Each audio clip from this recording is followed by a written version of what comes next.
prépare ensemble pour aller tabasser le buffet à ma mère. J'en ai plus. Je l'ai saigné jusqu'au bout là, je crois. Pour l'occasion, j'ai pris un pantalon cargo hyper large, comme ça laissera la place d'installer tous les nouveaux habitants. D'ailleurs, je fais que de vous le dire, et certaines d'entre vous me l'ont carrément fait remarquer. Oui, j'ai grossi. Ma phobie, c'était d'acheter une balance. Je l'ai quand même fait pour pouvoir peser mes enfants. Mais du coup, la dernière fois, j'ai pas pu m'empêcher. Je me suis pesée. Voilà. Tout ce que je peux vous dire, c'est que j'ai pris 10 kilos. 10 fucking kilos. Mais on va quand même aller tabasser le buffet à maman.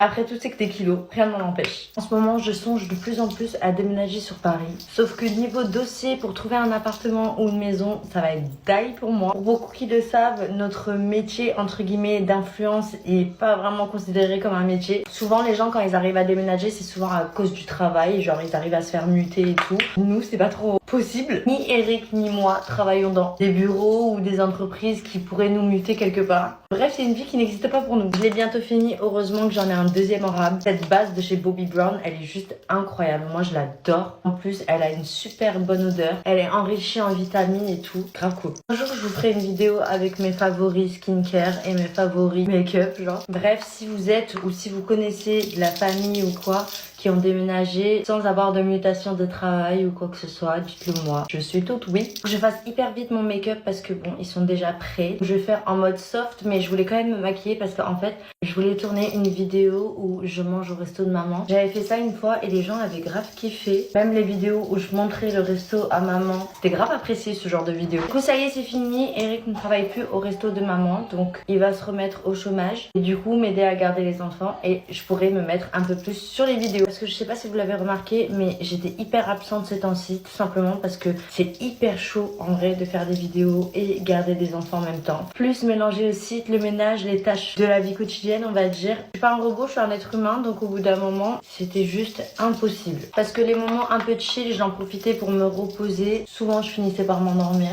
tellement j'étais KO. Du coup, là, je pourrais vous faire une vidéo par jour, comme je le faisais à l'époque, au tout début. Merci vraiment à toutes celles qui sont restées présentes et fidèles. Merci aussi à ceux qui passent juste vite fait sur mes vidéos, qui me croisent juste dans leur pourtour, qui s'abonnent pas forcément. Parce que vous tous réunis, vous faites en sorte que ça marche en fait, ça fonctionne. J'ai eu une période hyper sombre qui est passée, je peux carrément dire, je pense que j'étais en dépression. Il y a une phrase qui dit: le positif attire le positif, le négatif il attire le négatif. Et je pense que cette phrase elle est vraiment vraie parce que quand on est dans le négatif, je vous jure qu'il arrive que des merdes, encore plus. En tout cas, notre perception sur le moment même, elle dramatise grave la chose. Chaque chose devient tout de suite la fin du monde. Moi, faut savoir que mon cerveau, il tourne à 10 000. On peut clairement me décrire comme une personne qui pense trop. En général, quand j'ai des problèmes ou quoi, j'arrive toujours à trouver rapidement une solution. Genre, quand t'es dans une période comme ça, un petit peu de dépression et tout, le souci, c'est que personne peut réellement t'aider si t'en as pas l'envie. Du coup, tu refuses leur aide et tu te renfermes. Et c'est là que ça commence le cercle vicieux. T'as envie de voir personne, t'as envie de parler à personne,